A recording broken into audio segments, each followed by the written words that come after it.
Yoko was the first one out, and I heard a voice from the back of the station wagon saying, "Go on, hug him." She gave me a light touch in the shoulder, and then he bounced out of the car and gave me a Lennon bear hug. She tells me to sit at the corner of the bathtub, turns on the water, comes closer to me, almost as a whisper. The house is completely bugged. Everything that we're saying is being recorded. We're being watched.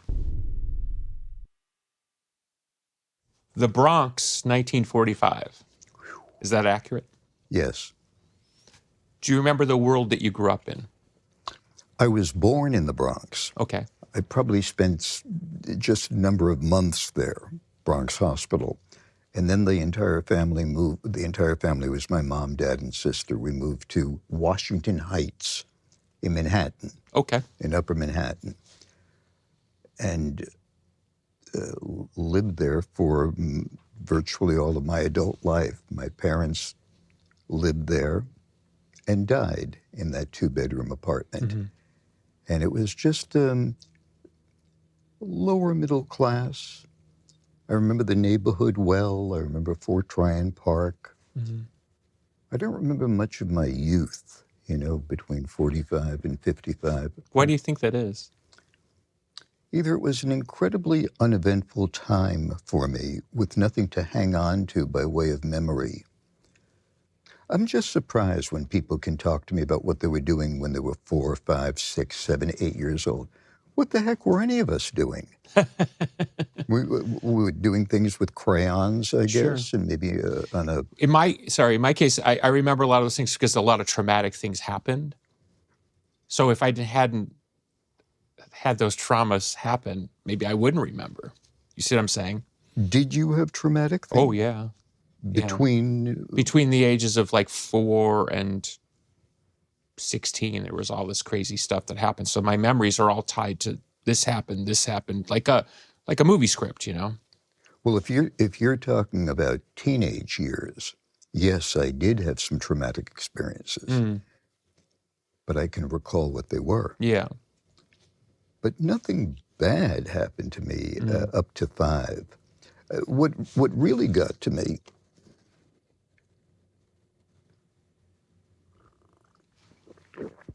around the time I was 14, 15 or so, I woke up one morning with a chronic stutter. A stutter that would haunt me for at least 2 years of my life. I'm going to give you an example, and I'm not making fun of people who stutter, but I talk like this. I'm not exaggerating. So there I was, at PS 187, the smallest kid in the class, the most inhibited, and the one who couldn't talk. What I went through during that period was, so I eventually went to a therapist to try and figure out what it was that caused this sudden... Did they think it was psychological or emotional? Initially, they thought it was psychological, then emotional. They couldn't do anything about it. So when I was 17 and decided finally to leave home and came out to LA, I had the stutter and I had the New York accent, of course. I go over to LSC College, the only place that's going to accept me, because my grades were terrible. And I tell them I want to be a broadcaster. That's what they did. It's a good story. It's true. Was music, before we get you here in Los Angeles, was music a part of your youth in any particularly vital way? Your life is very much defined by your musical association. My father, on that large mahogany Victrola that was in the little dining room area, he used to like opera music. Okay. And, it was just in the early 50s. I'm 5, 6, 7 years old. and I start hearing, white people covering some black songs. The Pat Boone Boones, kind yeah. of period. I guess it was 14, 15. I was 14 or 15 when I wandered into the local pizza store on 181st and Broadway, and they had a jukebox. And the jukebox was my first iPod. Up to then, it was always somebody else who was programming my music for me, and it was their music. So you didn't have any particularly emotional association, is what you're saying, yeah? Until I dropped a dime in the jukebox. It's the first place where I heard Elvis. Wow. And it was the first place where black music was being allowed to be heard. Yes. In that time, I know it's hard for people to remember. Do you remember the Elvis song you heard? A Hound Dog. Black music was not allowed to be aired. Right. Period. It was called race music, I think. So the only way you heard the way Chuck Berry and Little Richard and those guys actually sang was not through Pat Boone's version, but at the jukebox at the pizza place. Uh-huh. And I went to the pizza place every day and listened to everything that was on the machine. Those were my early music origins that played a very significant role in my life. Yeah. And doo-wop and, all of that stuff. And isn't it funny that, across the ocean there, the Beatles are listening to the same music at the exact same time? John and I used to talk about that, he was raised on the BBC, yeah, which is as conservative as it can get. So he wasn't getting his music initially through the radio. He was getting it from merchant seamen who would be coming, back to the docks carrying records. And his earliest recollection of the music came off of most likely 78s at the time. Sure. And then slowly, the BBC loosened up, and he couldn't get enough of it. Yeah. So you come out here, and you end up becoming a DJ. Yeah. Where did the idea of becoming a DJ sort of... I know you talked about your physical impairment, but what was it about being a DJ that attracted you? The first gig was being a talk show host, interviewing people. Okay. I started when I was 21, and I was for whatever it's worth, I was the youngest talk show host in America. This is radio or TV? Radio. Radio, because TV comes later, yeah, right. Correct. Okay. And this is a small little community station called KPFK on Cahuenga Boulevard that did have a powerful signal, but there I am. I have just now spent a year going home every night with a 30-pound typewriter on my solar plexus, working on breathing exercises, elongating my tongue to try and get past the stutter. That's how I got past the stutter. And working on the accent. That's why I wound up with the voice that I currently have, that people feel is affected, but they can't really tell where I'm from or Canadian. It came from all of that. So I'm 21, and for 2 years, I have a talk show where I interview the Frank Zappas and the Grace Slicks and the people of that era that had no other place to go. So you became sort of the media for them? Yes. The counterculture heroes of my time wandered into KPFK. That led to a series of 5, 6, 7 ongoing radio stations. And I became a disc jockey after I had done years of telephone talk radio. Explain telephone talk radio to me. Really? You interview a guest, the guest leaves, and you open the phones and say, "Oh, okay. I'm Elliot Mintz. Sorry, yeah. Okay, here are the phone numbers." Now I understand. I thought I was missing something technically. So, what year would that have first started when you were 21? So 45, 66? 66, 67? I'm so bad with numbers. No, but that's just the general thing. Mid Okay, 60s. so yeah.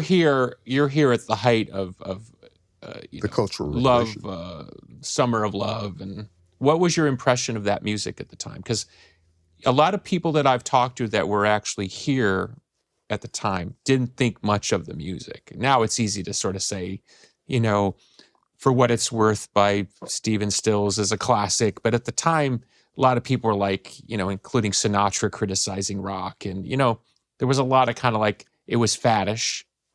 And even the Beatles had a brief foray into psychedelia. It didn't actually last that long. So it was treated like a fad. What was your impression of that music in being here at the moment? At the moment, I thought it was almost all great. That's cool. So give me some of your favorite artists at the time. From the mid 60s? Yeah. I love this particular period of music. That's kind of what I'm after. Well, of course, I enjoyed the Beatles. I love Bob Dylan. Mm-hmm. Sorry, I'm not trying to, but I'm saying that scene that was here, I guess, was what I'm after. Oh, the whole scene, the Lovins, and the coming of age, the Laurel Canyon stuff, the right. Flowers and. But did you like the Byrds? Did you like, I love the Byrds. I love the Jefferson Airplane. I love the Grateful Dead. I love. You just name it.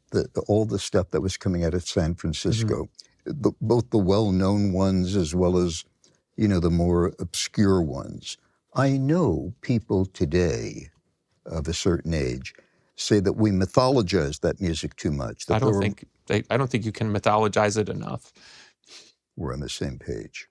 I think it's such a fecund period, to use an interesting word, but it's such a fecund period between about 65 and 68. There's so much great music that came out in such a concentrated area.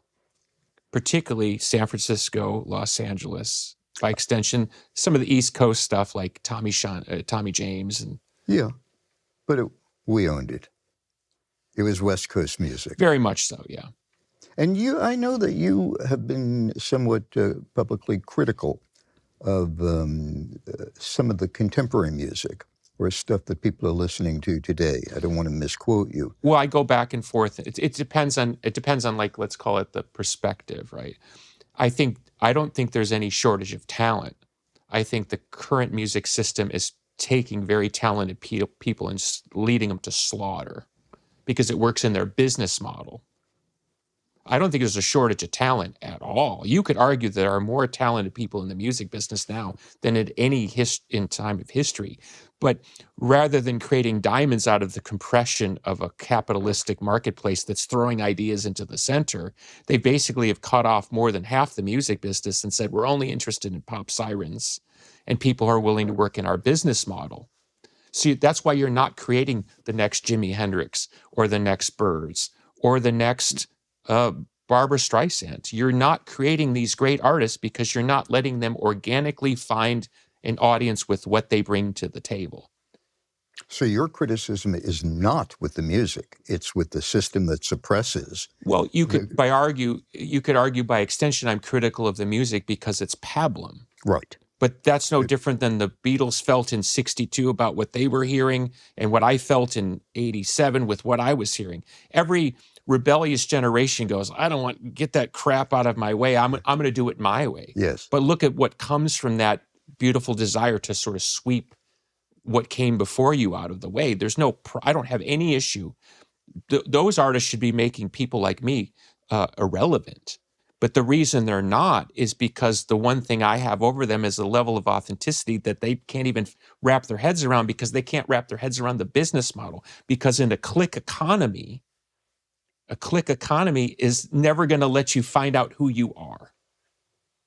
So, I'm a young, talented musician. Handsome. No, hardly. It's 2024. I've got a band. We're playing in the garage. We have aspirations. What would be your advice to those folks? Figure out how, because I get this question a lot from parents will pull me aside and say, my kids can sing. And I'm sure. If you're willing to look at the history of rock and roll, the artists that made the most money, got the most attention, and had the most impact were singular artists. Let me think about that. How many people copied the Beatles, including me? But there's only one Beatles. There's only one Byrds. There's only one, Rolling Stones. There's only one Jimi Hendrix. There's only one Black Sabbath. There's only one Barbra Streisand. If you wrap your head around the fact that true success is only predicated on the fact of finding artists who are singular, they're one of one. When you buy a print, one of 3, one of 7, yes. It's one of one. Janis Joplin was one of one. I've heard 50 girls through the years who try to sing like Janis Joplin. You could argue are better singers. Yeah. But Janis Joplin was one of one. One of one.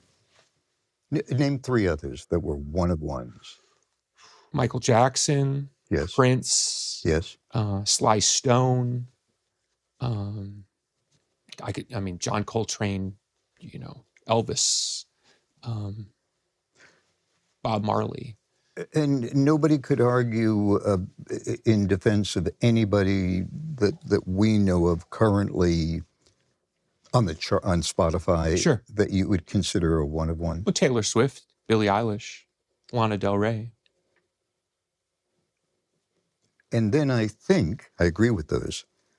I think to stretch it to, could you name 10 of them, which you could have named from the Janis Joplin period? That's kind of one of my arguments. Yeah. Take any generation. I get it. Popular music sort of starts to kick in, let's argue, in the 1930s. But you could argue earlier, but say 1930s. Right. Crosby, there's obviously others, Early Sinatra. Sure. And then, the Vaughn Monroes and, Yes. all of it, the Dorsey brothers, whatever. Dean Martin. Every decade had singular artists in great numbers. And by the way, we're still making money off those artists 100 years later. What does that tell you? Why does the music business want to continually commit suicide with short money? I don't get it. I don't either. I had the honor or distinction of testifying in front of Congress about a music rights issue in 2009. Tell me about that. I didn't Sure. know that. John Conyers was the leading. He was the majority, and the quick version of the story is somewhere around 1909 or something, because they didn't want to have to pay musicians, because back then it was orchestras. They didn't want to have to pay them performance rights. They got some exemption from Congress that allowed the radio stations not to have to pay you per play or something. So here I am testifying in 2009, and that exemption was still in place. So the guy who played the riff on My Girl got paid $40. There was no mechanism to make sure that those artists would get paid performance royalties. In addition, in retaliation, Europe, because we weren't paying European artists, we were forcing European artists to live by our exemption congressionally, had retaliated. So American artists were not being paid in Europe either. So we were getting double penalized. So I was on a congressional committee, 4 hours, no pee-pee break, okay, with it, because they come and go. Yeah. But at various times there were 40 members of a congressional committee asking us really pointed questions. And they're all lawyers. You got the RIAA. Mm-hmm. You got the guy who's representing the trust of the radio stations, your business, and you got me and when I met Senator Conyers before the hearing, he's very nice. He said, "It's really cool you're here. You're the only person from your industry that would agree to testify, and the only reason this hearing is going forward is because no one from your business has the courage to stand up and say this is wrong. They'll grouse behind the scenes." And I said, "Well, why won't anyone come?" To me, it would be like, why wouldn't somebody come here and talk to you? Yeah. He said, because they're afraid of being retaliated against by the radio stations. Of course they are. Right. So he said, "You're the only person that has the courage to stand up here and talk." Good for you. So for 4 hours, okay. And the key moment in the thing was somebody, I think they were on the right side of the equation, was challenging me on my assertion. And one of the points I made is, it was a wide-ranging discussion, but I said, do you notice how we're not making as many stars as we used to make? And somebody asked me a question, it might have been Maxine Waters, said, why is this such a big deal to you? And I said, if you're the guy who on a Tuesday in 1964 plays the riff to My Girl, there should be some other means of earning if your song is being played into infinity. Yep. 60, 70 years later. Yep. And I said, with all due respect, Congress lady, if it's so easy to emulate, why don't we emulate it and just have another version, which, by the way, these guys would profit more from? Mm-hmm. No, we want to listen to that version of My Girl. Right. Why do we want to listen to that version? Because it's that guy playing that note that day. And that should be respected in our culture. And the fact that we do not celebrate that. Rock and roll is the great American export. So, long story short, I so wiped the floor with these, hacks who were there to defend their corner of the earth that I went, at the end of the session, Conyers literally looked at the other people on the panel and said, do you hear what he's saying? You better make a deal, or otherwise we're going to step in. And so it took like 4 years of negotiating, and finally they started moving, and the goalposts have moved. They didn't wipe the exemption, but they got them to kind of find a compromise point. Good for you. You know what my reward for that was? 0. I've never received a thank you from anyone in the music business for anything. Is everybody in the music business aware of what you did?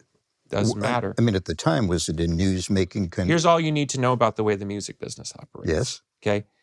Never received a thank you, never received any sort of, didn't get a gold watch or anything. Okay? Made a lot of people a lot more money than they would have made because I was willing to stick my neck out. Hadn't heard from the association that brought me in to represent whatever their special interest group was. They wrote me an email a month ago. Hey, we're trying to get this thing moving again because of something, something, something. Can you come back again? Sure. So, God bless, as we say in my house. Would it be fair to say that the only other prominent musician, that testified before Congress, beside yourself, would be Zappa? Don't know. I can't remember what Frank testified to, but I think it had to do with the censorship, maybe? Yeah, censorship, the R rating. By the way, Push by Tipper Gore, remember all that? Very well. I remember that. In fact, for a few years, they were making us put labels on our records. They were. Because, God forbid, I used a cuss word. That was the fundamental. That's where stickers on records became. That's the Danny Goldberg and Tipper and all of them became involved in. And Zappa did go and testify in an extremely articulate manner. It's on YouTube and all that. Frank's a lot smarter than I am. God bless him. Can you talk a little bit about when you became a television correspondent? Yeah. I've always been more comfortable on the radio. Radio, by its nature, is a more intimate experience, You have a great voice for radio. Probably a better voice for radio than a face for TV. But I was on KABC radio interviewing people. And the higher-ups at ABC, who owned at the time KABC, KLOS, and KABC television, said, he's going to go somewhere to interview Alice Cooper. So how much would it cost us if we sent a one-person or two-person camera crew to wherever he's going to be? Yeah. And we'll take just a bite. We'll take, a minute and a half, 2 minutes of the interview, and we'll put it on TV. It seems simple, cost-effective for them. I remember it was my first piece for Eyewitness News that I called Alice and said, you're going to do the show, and we're going to do a lengthy interview, 2.5 hours for radio. Can we just knock this thing off? And he said, sure. I'm golfing at the such and such, and we'll do it there. Yeah. And I traipse out to some golf course, and there he is, passionate about the game, puts the clubs or irons down, whatever. I've never played golf. And we're, doing the thing. they liked it, and I was there. I must have done 50, 100 pieces for them. Yeah. Of the most well-known, primarily music celebrities of the time. So suddenly I became an early version of George Pinocchio. He does it much better than I do, but that's what I was. I was the entertainment correspondent. I'm obsessed with old Hollywood. Yes. And one thing I wish, I obviously can't go into time machine back to 1939 or whatever, but what strikes me is you were around at that sort of the fading of the old Hollywood. You know what I mean? Came in just after the fading. But when I see names like Jane Mansfield, John Wayne, Karen Black, Sal Mineo, Groucho. Yes. I mean, you had access to that. What was your impression? Because it's hard to find a beat on, because you had that whole, Easy Rider. They, that crew came in to kind of kick the old Hollywood aside. Right. Rightfully so. And the death of the studio system and stuff. Yes. But there was still that sort of allure or stench, depending on your perspective. I've read a lot of different books about it. The Mae Murrays who would walk down Sunset Boulevard and all that stuff. What was your impression of those times? Like you, I loved the glamour of old Hollywood, and I loved those movies. They had to be in black and white. And I don't have to tell you what a thrill it was when Mae West accepted my invitation to be interviewed. And I went to the Franklin Arms apartment building, or wherever it was that she lived. Yeah. And I sat down, and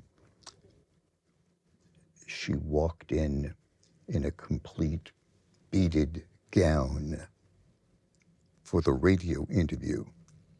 And we sat and talked. Or spending, an entire afternoon with Groucho Marx towards the end of his life, listening very carefully while we talked. And then at the end of it, him saying to me, look, I have a couple of friends coming by later on tonight. If you want, you can stick around. And I stuck around. And 10 or 20 people floated into the living room. And Groucho, greeted everybody, all very informal. And then he stood by the piano and sang for 45 minutes. Groucho Marx songs. And the first time I went out to Orange County to meet Duke Wayne, I was 13, 14, 15 when I used to go to the RKO General Theater in my old neighborhood and watch those movies back to back. And there was the Duke, and when he put his hand out, and at the time I had hair down on my shoulders, and it was... He didn't like hippies much. No, not at all. He had a couple of other prejudices as well. Yes. And I really wanted to talk about the old Westerns and John Ford and stagecoaches. And he hated the title of being king of the cowboys. And he cited other movies that he made that he was really proud of. And he's slopping down the bourbons, And we talked for a couple of hours in his room next to his rifle collection behind him, in a cabinet. And he said, if you want to stick around, we're going to have lunch. We went into this kitchen, and there were 2 plates set up for us. And there were franks and beans that were delivered. I said, I'll have a glass of wine. And he said, why aren't you having what I'm having? Yeah. He was drinking straight bourbon. And then we went back to the rifle room, and he went on and on and on. Oh, I love those figures, the ones you've named. Yeah. Jane Mansfield was one of my first interviews when I was at LA City College. And every night I would come home and write 100 letters to celebrities for the school radio show. There was no emailing or anything. Yeah. This had to be handwritten. It was, dear so-and-so, I'd love to interview you. Dear Jane Mansfield. Yeah. I'm 17 years old. I go to Los Angeles City College. I saw your movies and I liked them very much.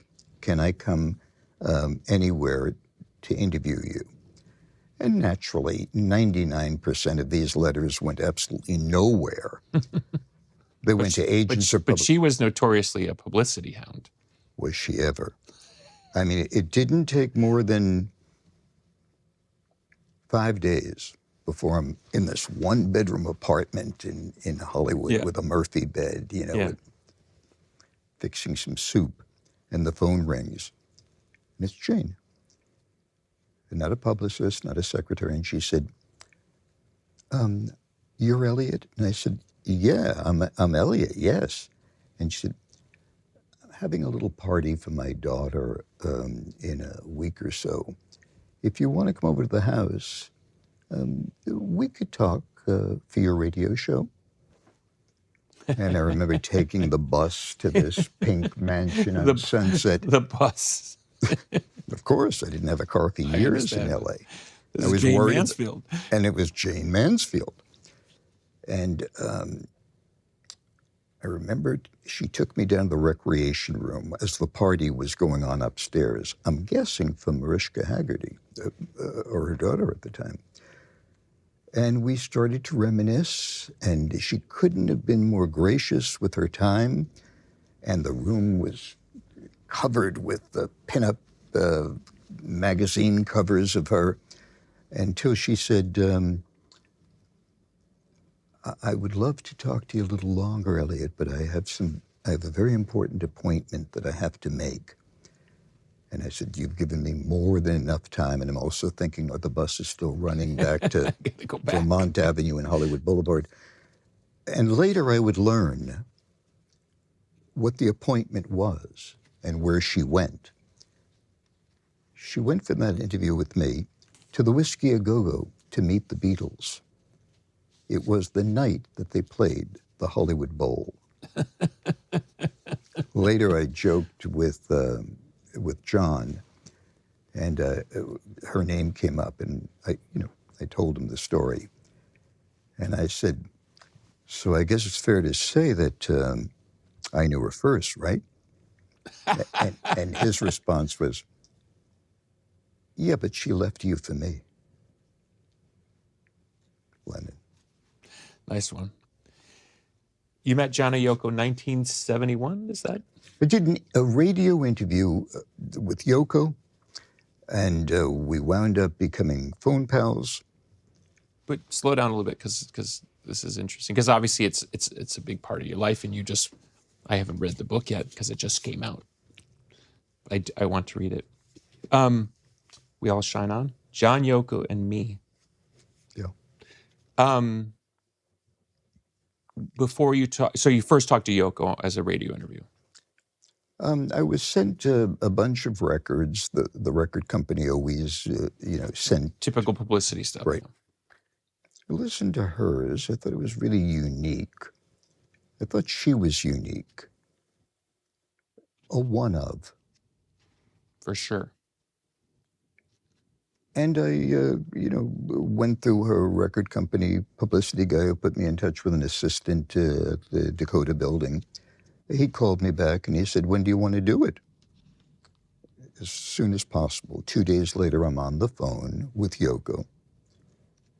And we have what I thought was a pretty damn good interview, a penetrating interview. Mm-hmm. And I wasn't interested in what stuck out to her?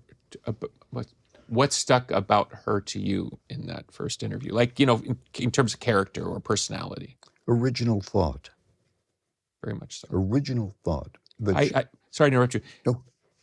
Obviously, Yoko through the years has gotten a lot of stick from the musical thing and trying to blame her for the Beatles and all that stuff.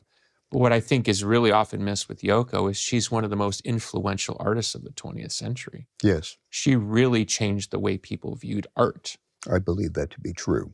And what I always cite, this is more private conversation, is it was John and Yoko that introduced the idea of war is over. Yes.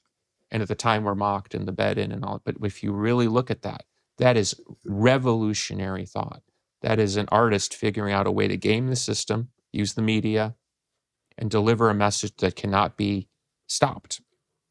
He was the first one to take the makeup off. He was the first one to wear the glasses because he couldn't see unapologetically. Yeah. And he couldn't keep his mouth shut. That's true.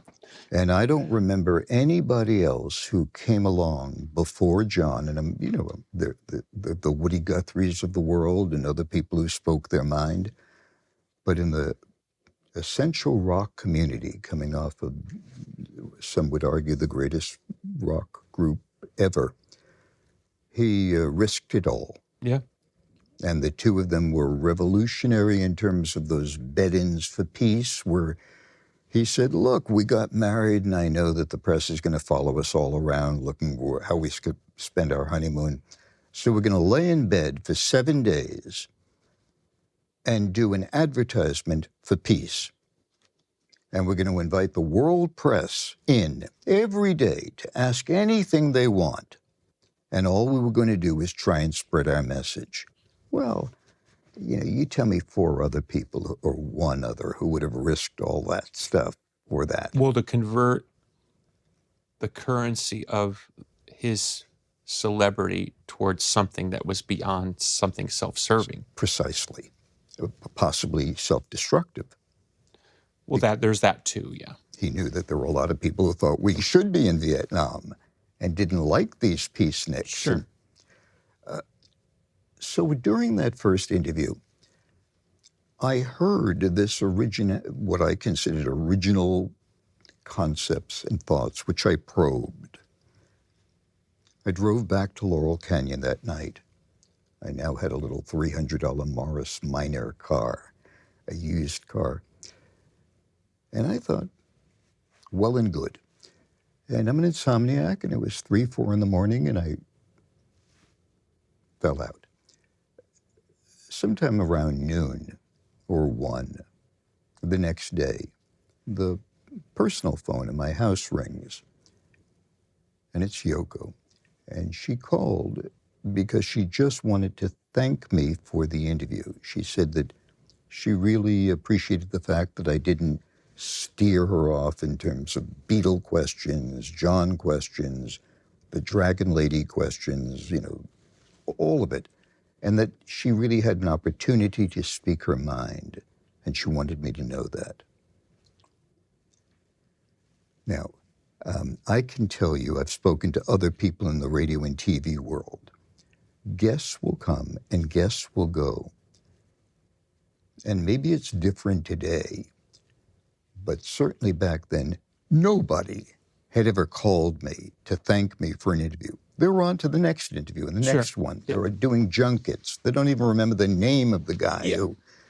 And I thought about it, and I just picked up the phone a day or 2 later and said, forgive me for intruding. You know, I had your number from the other night. But I have to tell you how moved I was by the fact that you called me. And we talked for 2.5 hours. And the next day she called me, and I called her. And it began probably 6 or 7 weeks of conversation until one day she was called at 3, 4, 5 in the morning. She called and she said, what are you reading right now? And I said, at this very moment? And she said, no. What's on your night table? I know you were probably just sleeping. And I said, there's a new book by J. Krishnamurti, who is a kind of a philosopher. And I've been perusing that. And she told me the title of the book. And I said, do you read those kinds of books? And she said, never. I don't read any of those things. She said, I primarily read mysteries. But John's reading it. And I knew that John had a kind of questionable relationship with anything related to holy people or divine people, God. And I felt that was intriguing. And she said, you should talk to him about it. You should talk to him about it tomorrow because it's his birthday. And I said, I am so certain, that Sounds like a setup. your husband has better things to do than to be talking to me on the radio. Well, apparently he didn't. And I had my first conversation with John on the eve of his 31st birthday. On the radio. On the radio.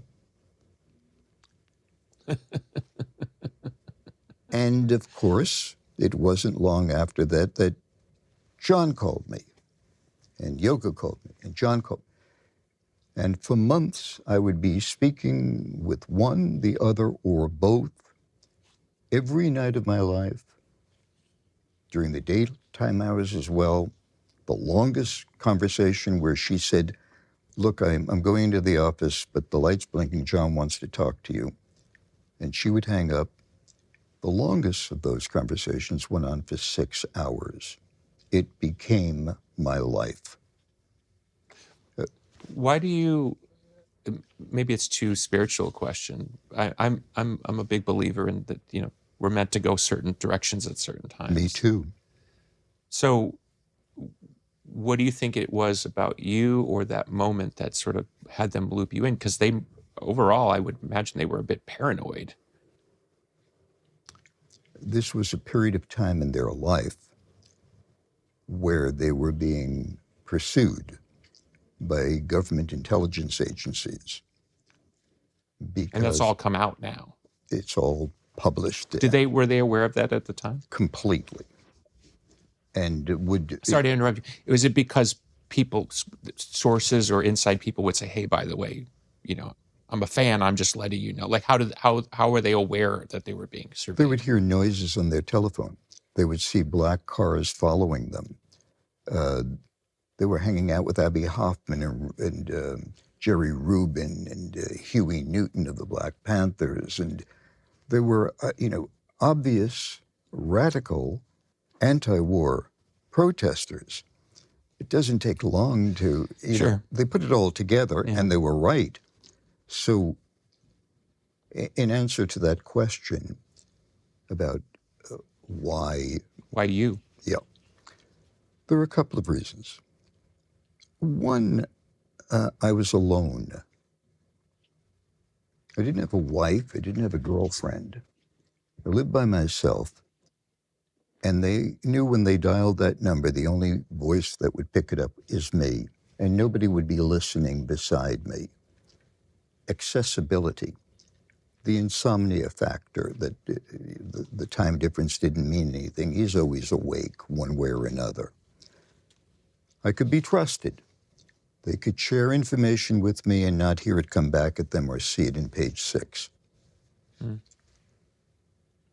a good listener, and I pay attention. I have my own opinions, but I'm not argumentative. I'm not a musician. I've never picked up a guitar. Yeah. I wouldn't be peppering John with questions about music. That would have been me. Yes, well, naturally. Yeah. I'd be musician like, talk. yeah, when you went to that chord, Yes. that would have been me for sure. I have learned my lesson with when I do get to know famous musicians. I wait a good year before I start asking those questions. What about people who just meet you? Did they, other musicians, did they take time before they start talking with you about chords? They go right at your throat. Pretty much. Yeah, well, I imagine. It's fine, but how can I put it? And this may go to the heart of why they were attracted to you as a person. You learn to read the room quickly about, let's call it, why is this person here? Yes. What do they want? What do they need? Yes. There's that great scene in, I don't know, everybody knows the scene where there's some kid shows up when they're living outside of, in England. Yes. The kid shows up and John's just like, look, I'm not Jesus, you know what I mean? And he has this long conversation with the kid.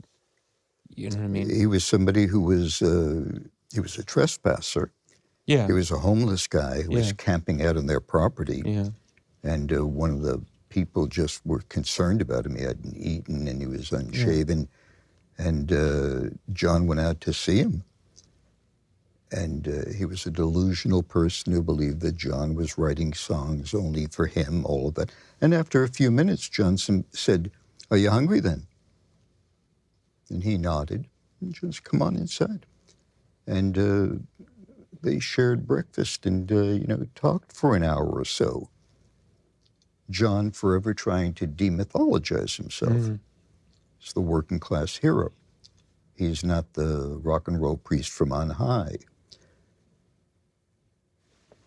I would meet them a few months after our telephone thing for the first time.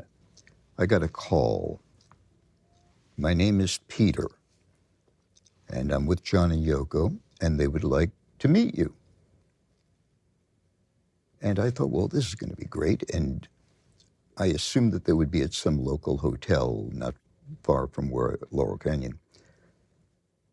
And he said, "Could you be here in an hour?" And I said, "Sure. Where are you staying?"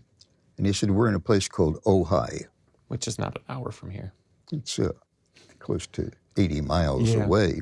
I had literally just woken up again. I was in a bathrobe. I didn't have anything to eat. But what am I going to say? Can we push it up a day or two? Yeah. I said, "Give me the directions." Yeah. And he gave me these very peculiar, circuitous directions of, once you get off PCH, you make a right at Ojai. But when you get on that road, you're going to drive around these curvy roads until you're going to come to a pasture. When you come to the pasture, in the middle of the pasture, there's a giant oak tree. To the left of the oak tree, there's going to be a station wagon parked. Pull your car up alongside the station wagon. And I'm not a great driver, and I don't take directions well, and this before cell phones, and what if I got lost and didn't show up, or took a U-turn around the wrong oak tree? And of course, they had never seen me before. I knew what they looked like. And I got to the car, and, Yoko was the first one out. And I heard a voice from the back of the station wagon saying, "Go on, hug him." She gave me a light touch on the shoulder. Very Japanese. Very Japanese. And then he bounced out of the car and gave me a Lennon bear hug. They had driven across the country with a driver named Peter Bendry, best known to Beatle fans as Peter the Dealer. That was his title. And he worked within the John and Yoko experience.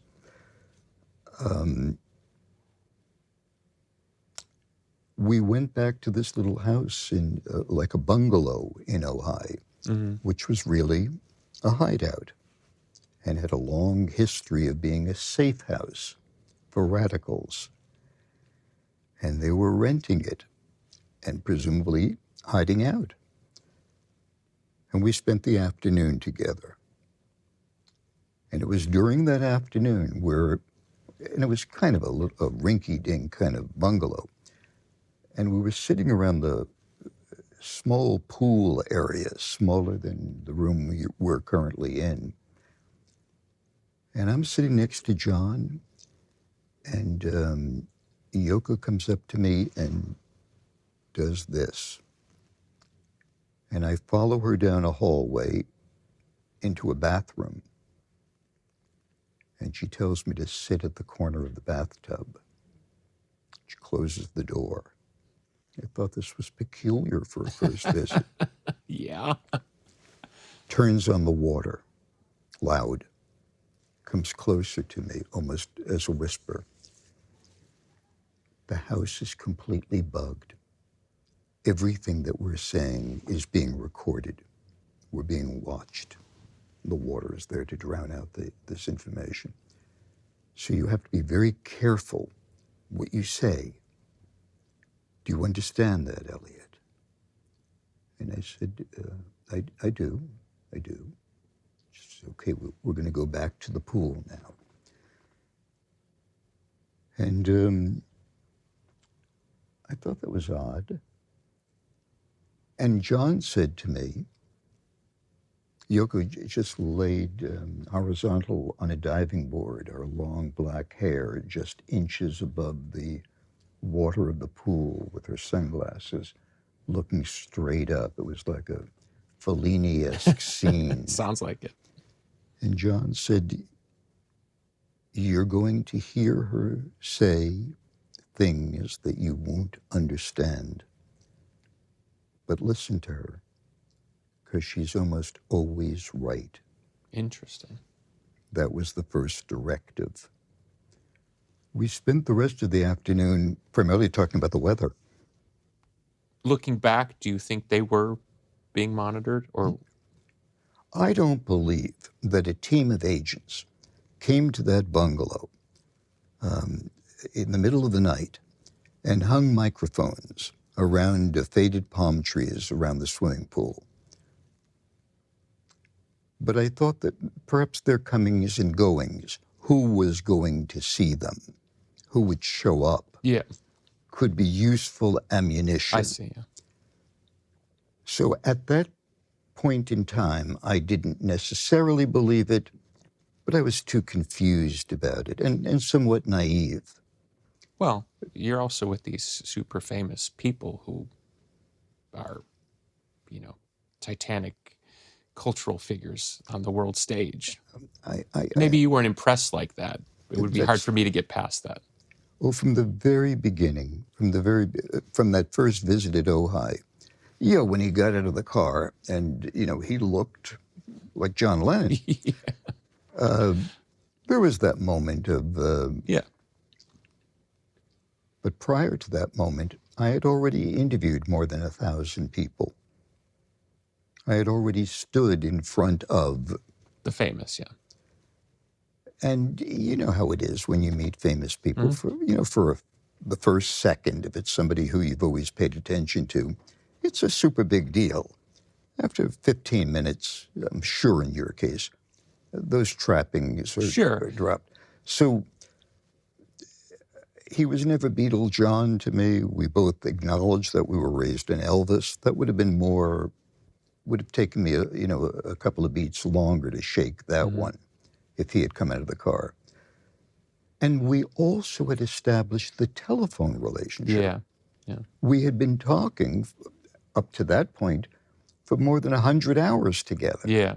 So what changed was his physical presence. Yeah, I get it. But he did something as I was walking to my car, because I had a radio show to do. He said, before you go, we have a present for you. I said, a present for me?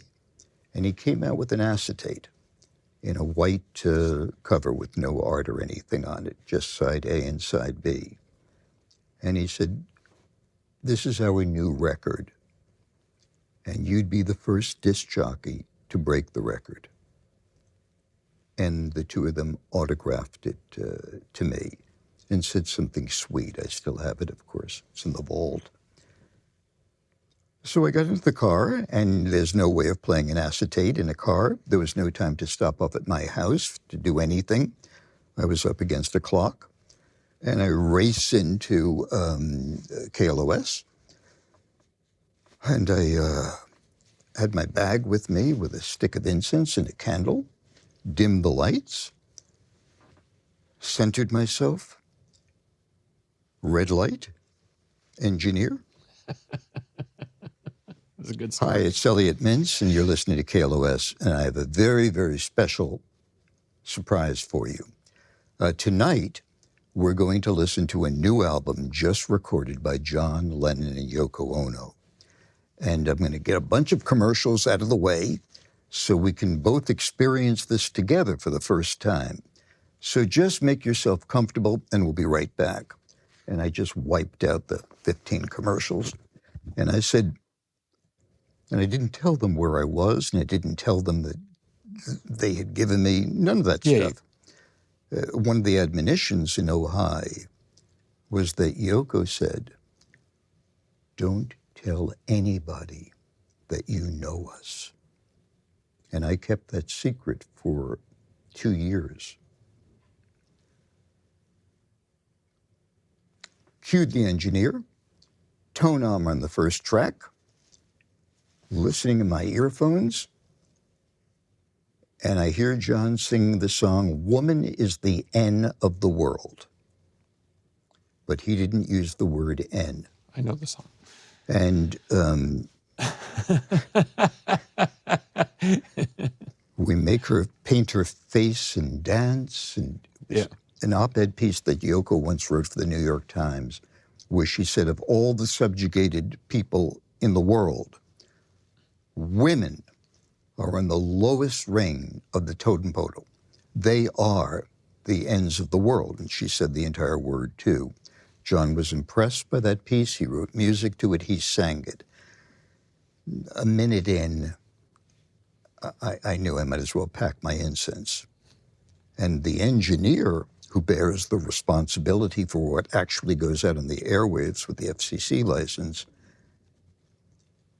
he stared at me for a second, and we went right into a song about free Angela Davis, a Berkeley Marxist professor, to Attica State, about releasing all the prisoners in Attica State. And the entire album was this incredibly incendiary piece of a John and Yoko collaboration where they were just shouting to the world. Yeah.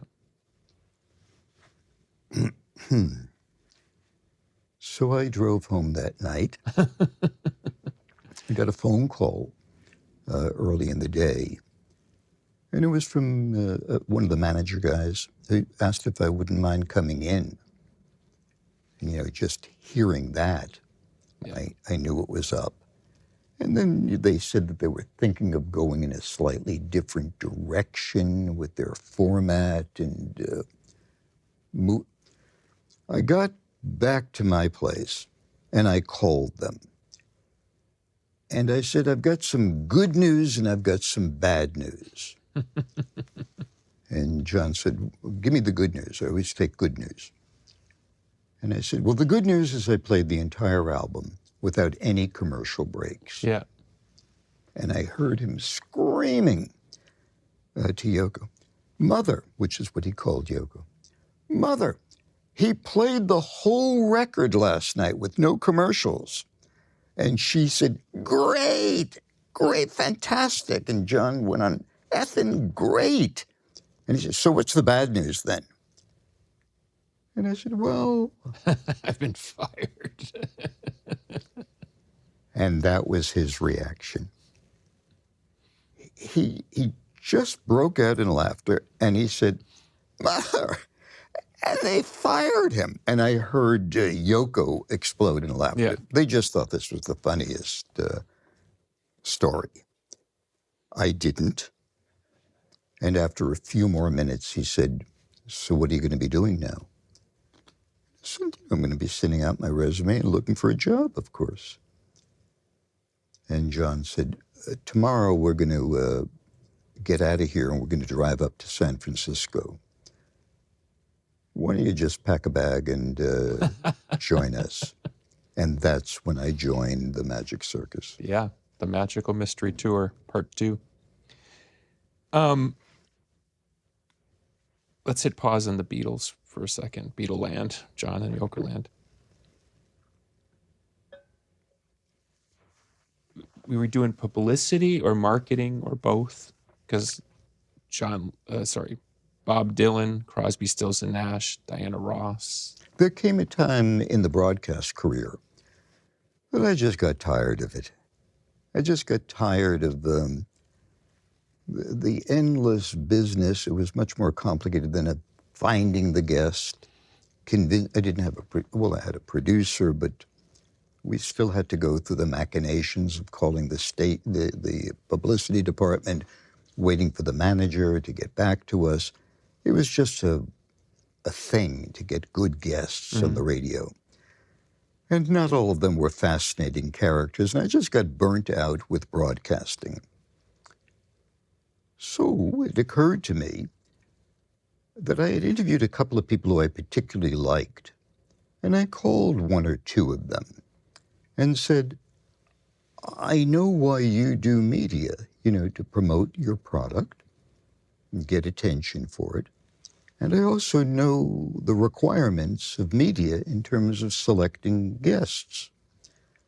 So I'm now a media consultant, which is kind of like a publicist with a touch of managerial skin. Sure.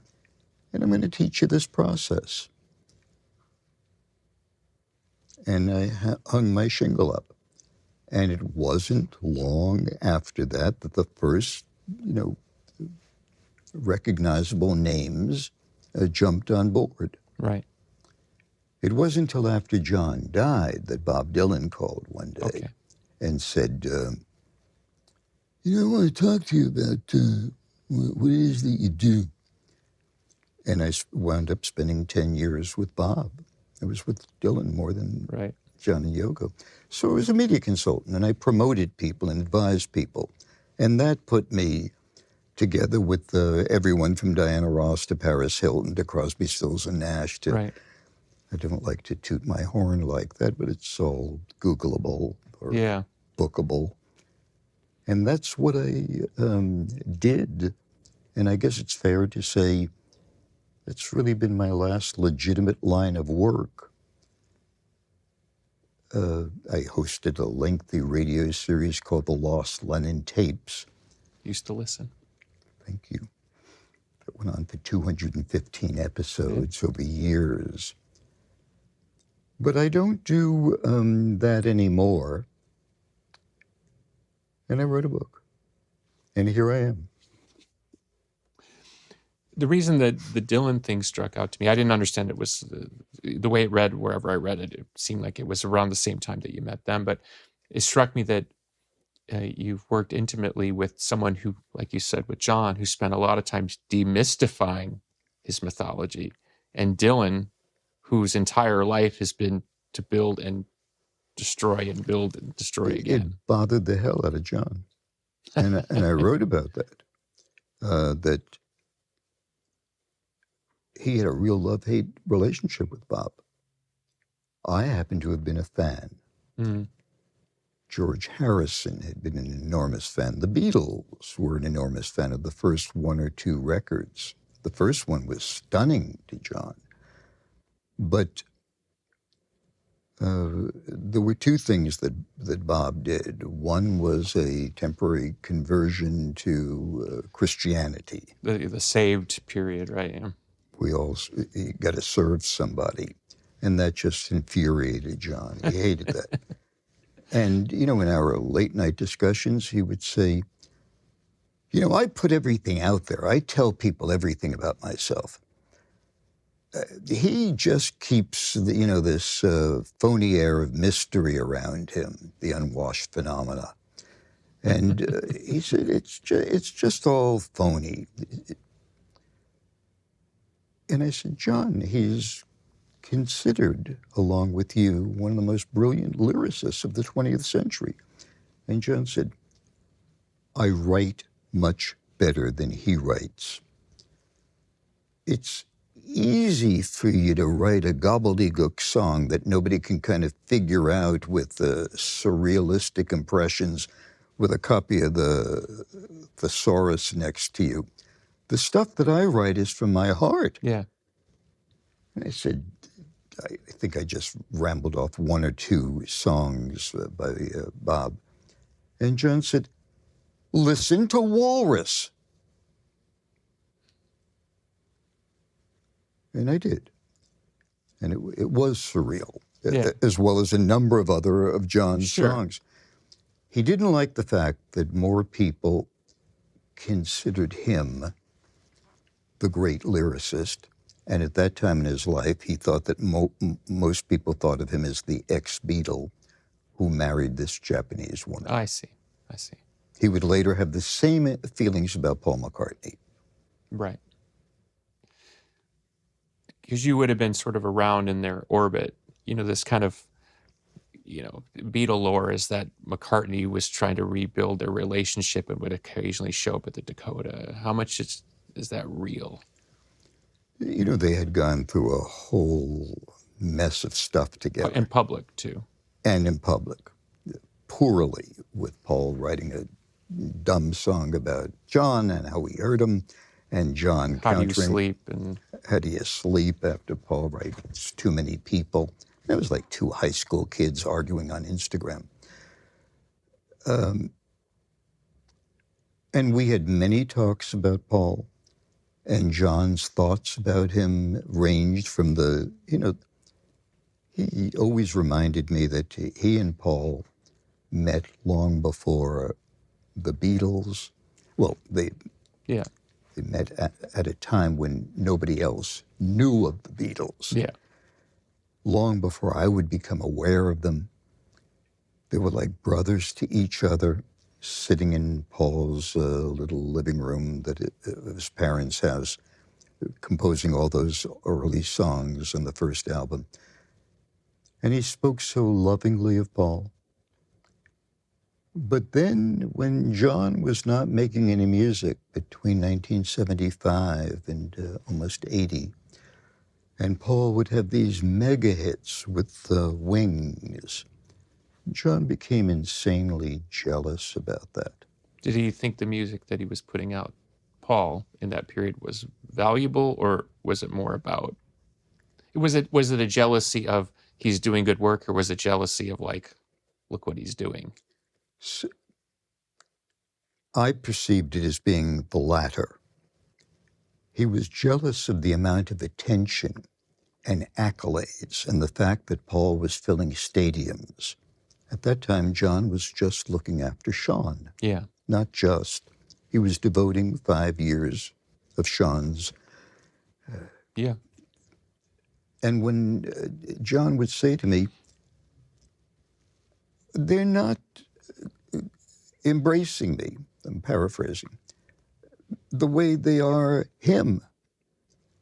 And I said, John, you're not on a concert stage. You're not in a stadium. You're not making music. And he said, you missed the point. They're embracing his genius. But have you ever heard silly little love songs? And I would say, look, let's be fair. He's done things other than silly little love songs. But that would go nowhere. Be like the arguments when I would come over to the Dakota and we would be discussing something that was on the New York Times bestseller list. And he said, I should be on the New York Times bestseller list. I should have the #1 book. I have more to say than these people. And I said, John, you haven't written a book. That's why you're not on the New York Times bestseller list. You missed the point completely. One day during Christmas, in the latter part, I think it's 1978, I'm in New York. They invite me to the Dakota to spend one of the Christmas days with them. And I go up to the Dakota, and I notice in the living room there's a vase with a single branch of a tree that's their Christmas decoration. And I sat down on the white couch in the white living room, and we're just making small talk. And then there's a knock on the door after the intercom, and he opens it, and Paul and Linda McCartney walk in. And they greet each other. Had you met Paul? Never. No, I had not met him up to that moment. And they come in, and John just said, this is our friend Elliot. And I said, nice to meet you. Nice to meet you, Linda. And we sat and we talked for a while. It was, how should I say, it wasn't overly jubilant. It wasn't icy. It was just correct. And then they decided to go to a place called Elaine's, which was the cause celeb of restaurants in Manhattan at the time. And we got into Paul's car and we went up to Elaine's, the 5 of us, and they perused the menu, all of them. Didn't see anything they particularly liked, and Elaine's did have a reputation. I mean, you walk in and there's Woody Allen, there's Gore Vidal, and there's Tom Wolfe, and there's, all those people. But the food was miserable. And everybody knew it, and it was reviewed as being awful. And Elaine could be problematic as well. And Linda said, you know, there's a great pizza place not far from here. Really thin-crusted pizza, you know. Do you think you could get a pizza delivered here, and we could eat that? And she said it directly to me. Who else was she going to suggest it to? Yoko, would you drop the dime? And I knew I knew what a social faux pas was this, but I also knew that Elaine was not going to escort it. You must leave my restaurant. We had the pizza delivered through the back door. It was taken out of the cardboard box. It was put on beautiful Elaine's plates and brought out so a casual observer would think it's a dish that they hadn't seen yet. We had the pizza. It was pretty good. And then we took a car back to the Dakota. And then we went back into the White Room. The sun was setting.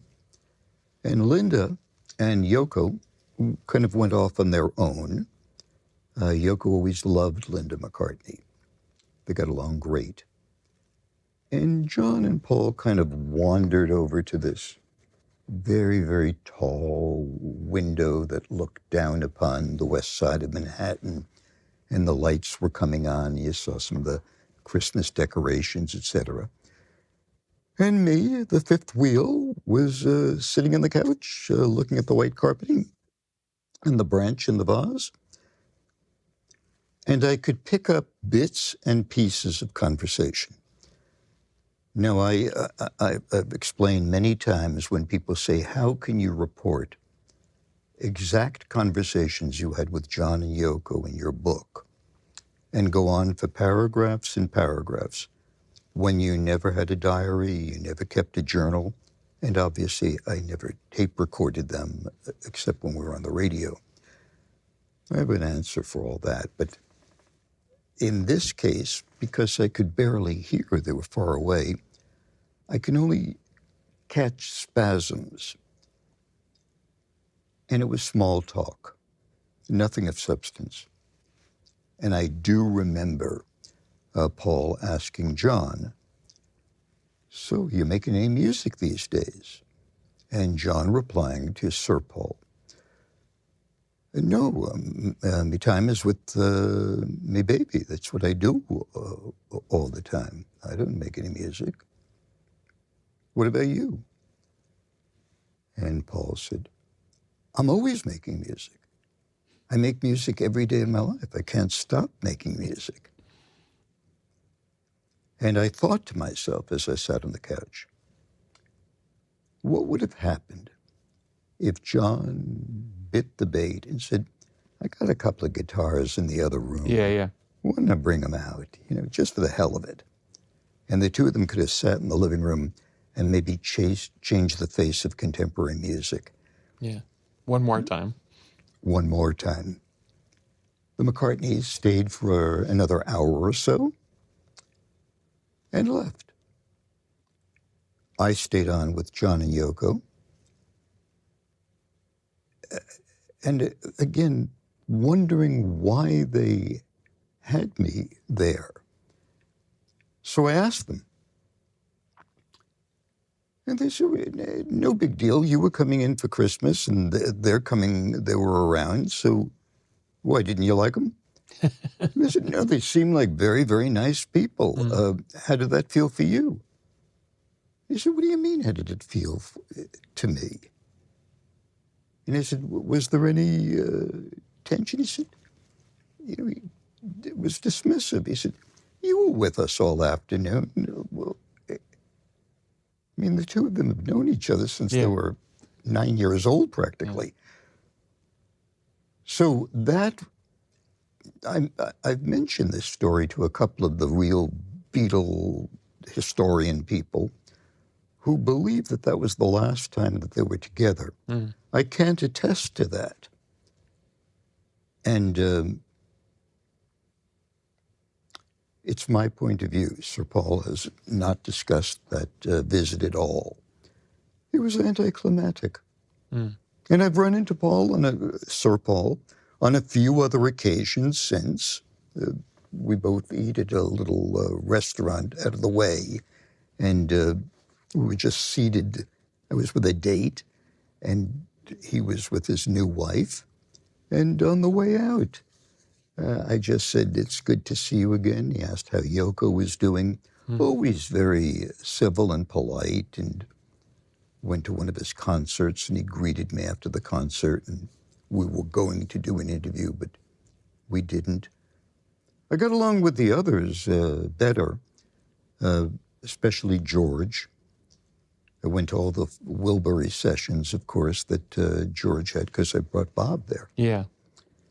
And, George would never miss a Dylan concert, so I'd arrange for him to have a chair and a glass of water right off the side of the stage by a curtain. That's all he ever asked for. Yeah, it's interesting, right? Because this incredible bond they had created so much great music. I saw a quote where Paul was saying, we sat down together to write a song, whatever it was, 100 and something times. And he said, in every instance, we always came out with something. Always. Yeah, it's a really beautiful thing.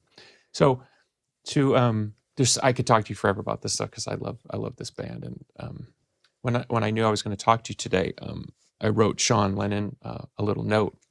Huh. I know Sean a little bit, and I said, are you cool with Elliot? You know what I mean? Because I wanted to bring him into what I wanted to talk about, but if he wrote me back and said, nah, it's it's my mother's thing or something.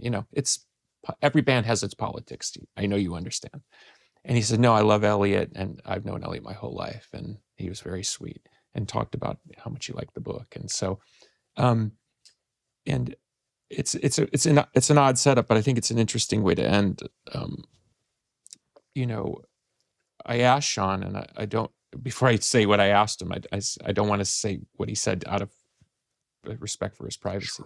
But I did ask him, I said, why do you think your mother stayed in the Dakota after your father was killed? It's a very interesting choice. So I ask you the same question because, we all put ourselves into situations, it's what we do as human beings. And, it strikes me that Sean, as a little boy, here he is walking almost daily past the spot where his father was taken. And then to have to go out into the world and then have everybody sort of put their version of it on them. And when you talk about the Beatles, that's the whole world. There's no corner that, you know what I mean? Even today, as before I spoke with you, I interviewed with Rick Springfield, and doing my research when he was in Australia, his band covered Eleanor Rigby in like 1969. There's a clip on YouTube. Oh, I must see that. The band was called Zoot. They play almost like a heavy Led Zeppelin-ish version of Eleanor Rigby. That would be intriguing Zoot, to hear. right? Yeah. So I found this clip, and in talking to Sean a little bit, I said, "Oh, you should check out this band." And he wrote back, "Oh, this is really awesome." So it's this interesting connection. But again, when you're talking about the Beatles, there's no end to the association. It's a limitless pool, right? So I humbly ask you this question: why do you think Yoko chose to stay in the Dakota? I'm going to answer that question. And I also want you to know that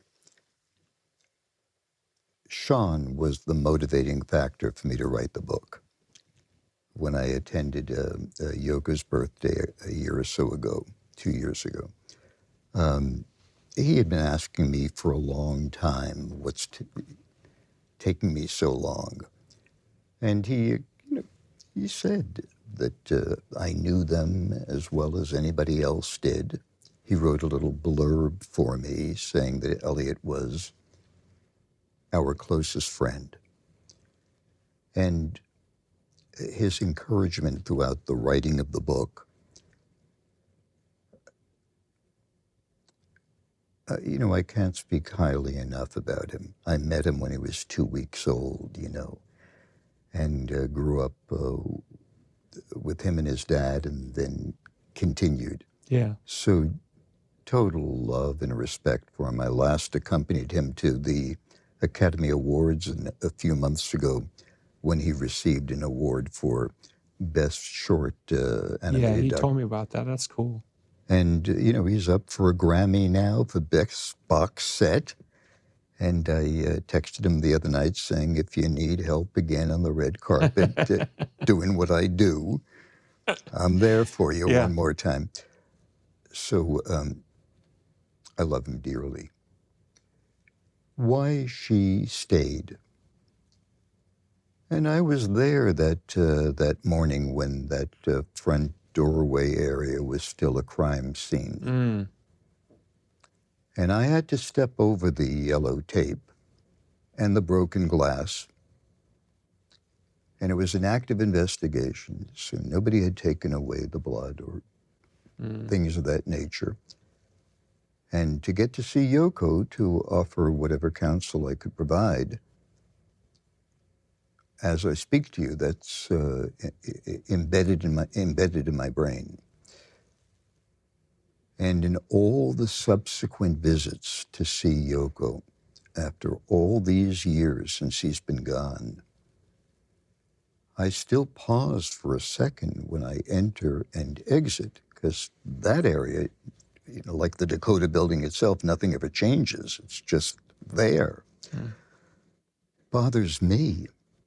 And I did ask her once about how she deals with that, or does that ever, how painful it was, I think was the question I asked. And she's sometimes very good at deflecting. And then there's sometimes where she just is speaking her truth. She said, John and I spent so many wonderful years in this apartment, and one terrifying, impossible moment. And I try to always concentrate on the great times that we shared together. That's how she deals with it. Yeah. Thank you, Elliot. It's great talking Thank you so much for having me. I really enjoyed this conversation, and you're a superb host. Thank you very much.